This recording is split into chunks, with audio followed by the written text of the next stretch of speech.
incredible, one of the best I've ever been a part of. As far as come from behind against the team we have a lot of respect for.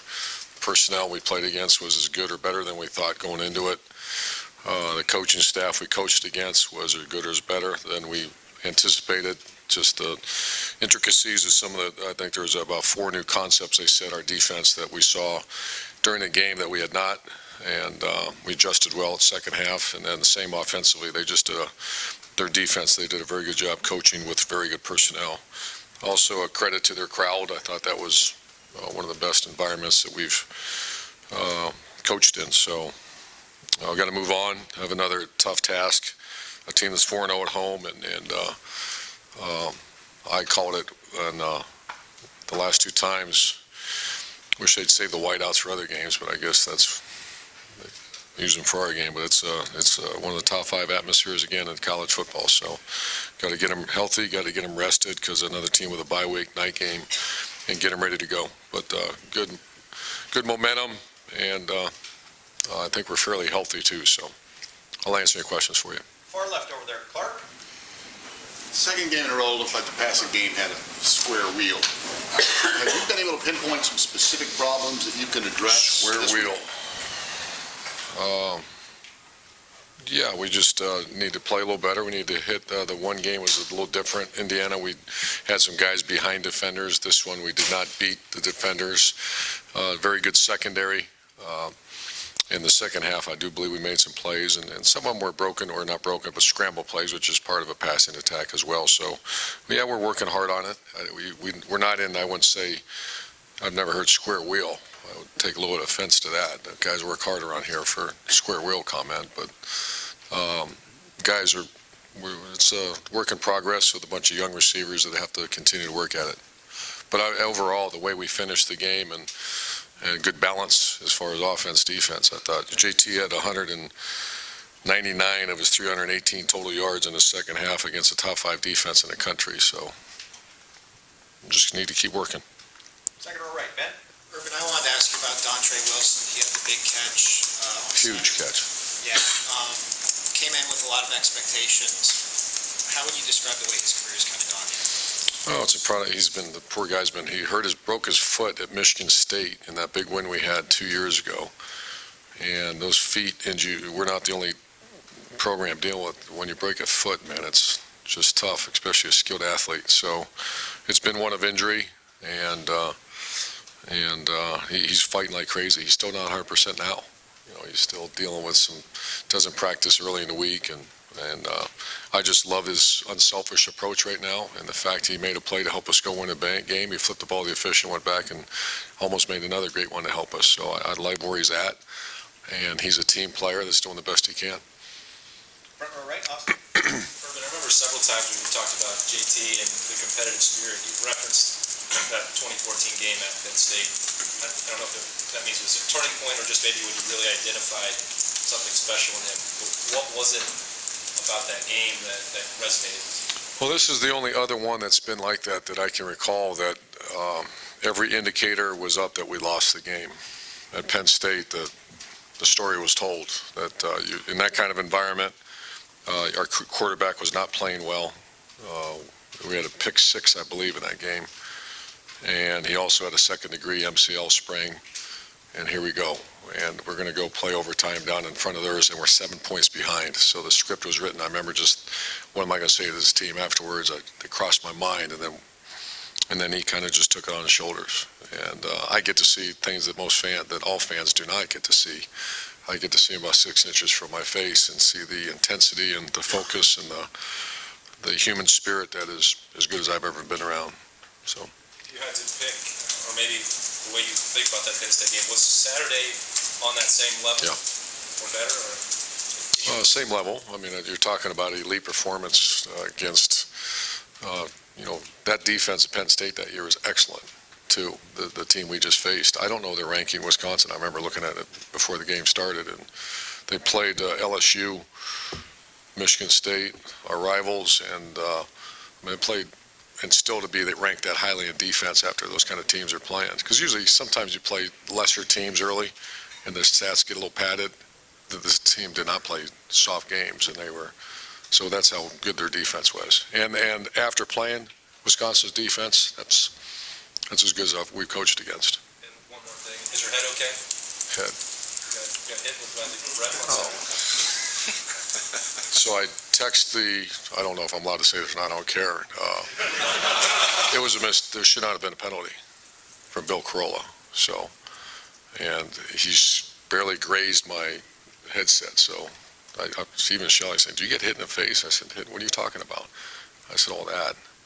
So it was my fault, but it should not have been a penalty, and we just got to do a better job staying back. And that broke my heart to put your players 15 yards back, 15-yard penalty for that in a big game. And someone will say, "Well, that's just the rule." Well, get rid of the damn rule. That's not a good rule. Have you had other 15-yard penalties before that you coached? I had a 5-yarder in the SEC championship game when it was another that they apologized and said they were wrong. Which one? What's that? Which SEC? None of your business. Do some research now. Fourth row right, Nick. When you look at JT's record, he can have 20-plus games here still left. Is it kind of crazy that he already has it at this point for coaching? It is. When someone made that comment about 3 weeks ago that he was real close, and I couldn't believe it, because he's only been our starting quarterback for, not like he's been a 4-year starter here. I hope he is, but no, I'm just very impressed with him, and that's why I'm, when I start hearing, well, you're passing him, we're okay. We're going to keep getting better at it, and he's a very good passer. You're the number 1 quarterback in the history of Ohio State University. You're doing okay. When you look at the way the schedules fall, getting back at 5 a.m., that's obviously tough on a routine. Is there anything that you do with 2 night games where you're going to have long trips like this, getting back way early in the morning? Well, we changed our whole schedule where we gave them Sunday off, and today they're coming in. We're going to have a team meeting, evaluate and get rid of all the film, and then they're going to go out and just do a quick 15-minute with Coach Mick and us. We're going to run them a little bit and get them out. And we're going to keep the 2s and 3s out in practice a little bit. But yeah, the fatigue is an issue. So and I talked to most of the guys already. They feel pretty good. So giving them the day off, Sundays are usually our work day. So we changed our schedule to answer your question. Sorry about that, Coach. Front row middle, Dave. You guys have been slow to start most games offensively. As you've studied the film, is there one thing that you've been able to pinpoint as the reason why you guys have started slow? Oh, let me think. I really haven't thought about it. I think we started slow. The whole team was kind of slow this week. And a lot of it's who you play. And so to answer your question, I haven't thought much about it. You mentioned the halftime adjustments. Obviously, they were very good. You guys dominated the third quarter. Can you give some insight into halftime adjustments? Is it very chaotic when maybe a team throws? Well, it is and that's why I think I talked to someone about this, that I came in halftime in 16-6, I believe, and we're not playing well. And I look in the locker room and ready to kind of go after everybody, and I see Coach Fickle has they use that projector, and they're going through making adjustments. All the defense is sitting right in front of them. I'll go walk in the offense and get ready to, implode a little bit, and they're in there just, Ed Warner, everybody's working like pros, working on things, and I said, the worst thing I can do is open my big mouth and get in the way of a bunch of people working their tails off, being professionals. So I didn't say a word. And the players kind of took over right before he went back out and played very well. Front row right, Tim. Irvin, in that regard, you guys are number 1 in the Big Ten in passing efficiency. So is that the indicator that things are working one way or the other? I mean, how do you... That's the one stat we use. Yeah. There's no one more there's no one out there more than myself or certainly JT and the receivers that want to perform a little bit better. It's not. I would not consider us elite performers right now, but once again, efficiency is what we look at, and that takes everything into consideration. We do not look at yards and number of throws. We look at efficiency, and the one bad play was the interception going in, and that's what we look at. If we manage that one right, then you probably score on that play. One moment it rained all night. Yeah. You're allowed to be in that where you were, aren't you, as the head coach, when you did get hit? You have to stay off the white, and I think I had 1 foot on the white, and I was behind the ball, though. So I always try to stay, for that reason, stay behind the ball. And we all have to do a better job, and I'm not being critical, but 15 yards in that, no. What's he gonna leak back into you if you watch it? Thank you. Print that. Obviously, Penn State's changed some things offensively this year. What do you see defensively that is maybe different about them? Very similar. They changed coordinators, but the coach who's running it now is on the staff, and very similar concept defensively. Offensively is a lot different. It's a completely different system, and I will say this about Penn State: it's a first-rounder tailback, and we believe this is as good a group of receivers that we've faced, not just this year, in a while. They have three. I haven't studied them yet, but Greg Schiano and Kerry was saying this is by far one of the best groups we've faced in the last 2 years. Second row left, Bill. Urban, you've talked a lot about how good JT is, sort of getting positive yardage and is getting north when things break down, but against Wisconsin, it seemed like a couple of times when things broke down, he scrambled, but he kept his eyes downfield and made the throw to Dantrey and Lamarcus, and I think there was one in the end zone too. I'm just curious if that was something maybe you told him to do, or if that was him just... That's him playing the game that he's good at, and there's times, there's also, right off the top of my head, there's about 3 or 4 where he put his foot in the ground, and we got 6-8 yards positive yardage when it was maybe not a great play selection, or they defended it well. And that's what that's where I thought Wisconsin did a nice job, that we had some very set plays against them, and they zoned us off instead of playing man like we expected, or played man. It was just a chess match that they had some good calls there. And what happens when that happens, it happens all the time. The guy with the ball in his hand has to be creative and make a play, and JT's as good as anybody. And you just mentioned Penn State's running back. He almost put up 200 yards on you guys last year, and he gave up some big hits the other night. What needs to get better to shut down a running back like the one you're going to face this weekend? I'm going to give you the coach speak answer. You got to tackle well and make sure your gap sound, and you're certainly welcome to talk to Coach Fickle and Schiano about that, but that's number one on the hit parade as far as defending Penn State, to stop that. You won't stop them, but minimize the impact that running back has on us. Far left, Matt. You talked to us a lot about, off-field stuff that you guys do, whether it be with Coach Marotti or leadership training and things like that. I'm just wondering, a game like that on the road, how much of that extra stuff you do that has nothing to do with X's and O's in football matter?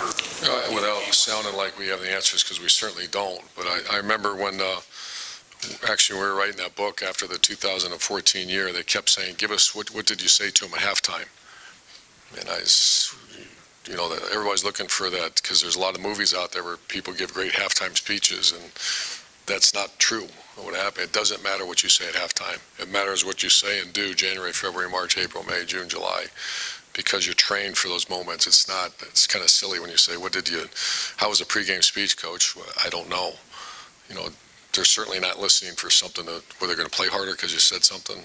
They play hard because of the training, power of the unit, and brotherhood of trust is why, in our opinion, the way we approach it, that's why they play so damn hard. And I'd be shocked if our players said anything other than that.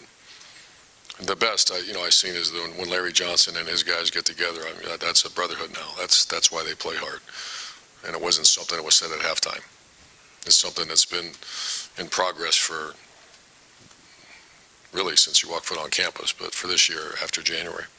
Front row middle, Bill. Oh, I asked, that's right. You won a very emotional game, a very hardest game you played all year, but you also got outplayed for much of the game for the first time all year. How do you take both sides of that, or you just say, okay, we won, learn from it, and move on? I mean, where is this team right now, do you think?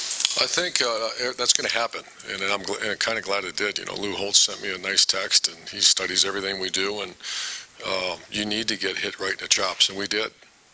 Your statement was correct. They came out smoking now, and we had a hard time. I want to say it was 300. They had 300 yards, if I remember right, in the first, and then, but that's not every fight's going to be tilted one way, and you guys just watch Wisconsin play. We knew maybe someone in this room was shocked about the environment or the quality of player and the quality of team we're getting ready to play. I can assure you not one of our 70 guys were shocked. That's why you just got to hang in there and keep swinging as hard as you can. So your statement was correct. We did get outplayed. I wouldn't say we got out toughed. I wouldn't say it was an out of 4 to, they didn't out 4 to 6 us or out effort us. They had some good stuff. Very good team, very good coaches, and you keep swinging. So as anguished as that was, much of a root canal as that was, until I'd much rather have it that way for that kind of game, for the development of your team. I also want to ask you about Taekwon Lewis. He had the sack again in the game. He has been playing very well. And he was a little injured too going in. He got dinged a little bit in that game, but he's fine. But he came back. That's a testament to what was asked earlier. What has he meant to you? I mean, last year he had some great, nice sacks or stats, partly because the players started taking the attention.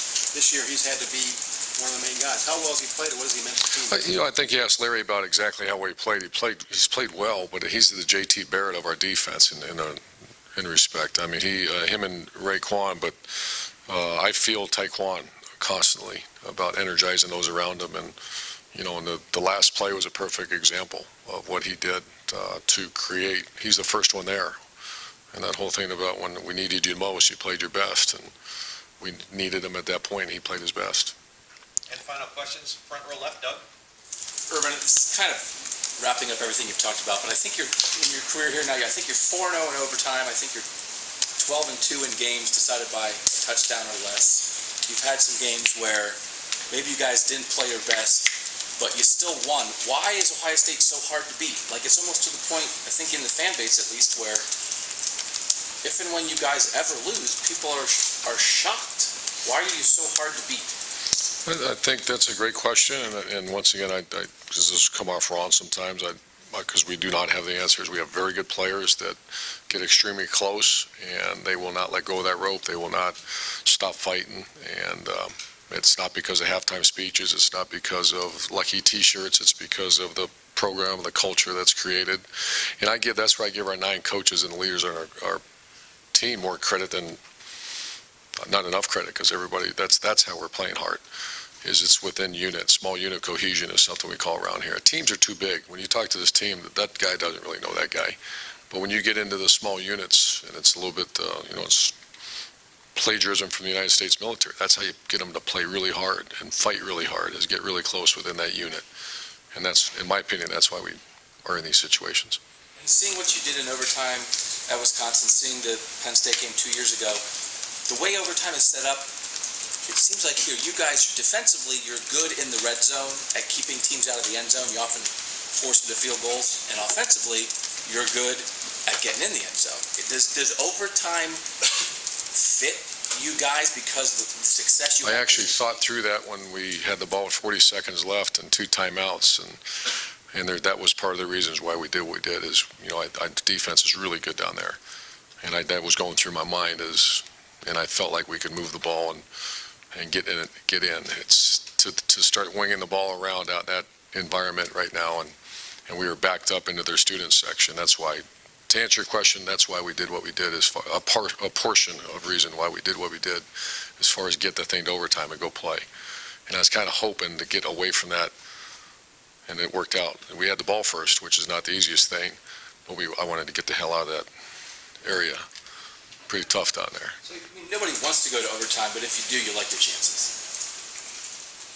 Probably a good way of saying it.